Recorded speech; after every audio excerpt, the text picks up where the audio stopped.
course, everybody has this personal preference in terms of their own style of beer glass that they like to use.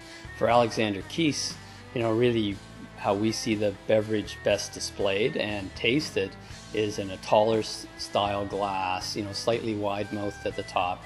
So when you're taking your first taste of the beer, you're picking up that aroma character coming through.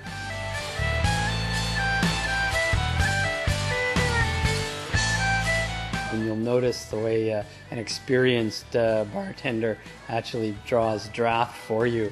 There's a certain technique to it, and a lot of that's driven by the amount of head that the person would like on the top of the draft glass.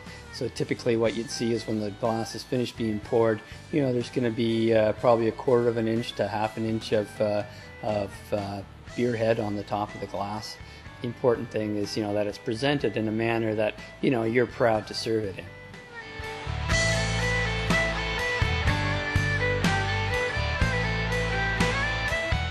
Well, the pairing of food and beer it's a personal preference, and you really have to think what flavors complement whatever dishes are being put forward. So in the case of, say, a seafood dish that isn't cooked in a lot of garlic or something, you're going to probably choose a lighter style beer, such as a Keith's Light, and then you can contrast that with, let's say, a heavier bodied beer such as the Keith's Red or the Keith's Dark. Would go well with food that's cooked on the barbecue. You'll detect those, the richness, say, in a steak on the barbecue, and that would go nicely with a red or a dark.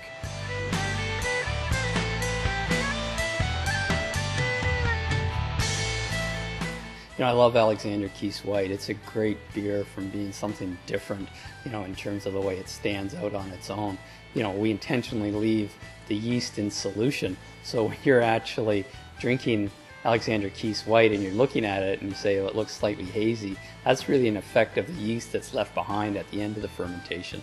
We also add, it's basically a citrus character comes through. So it's very different than the other brands that are produced, but it really stands out as something distinctive.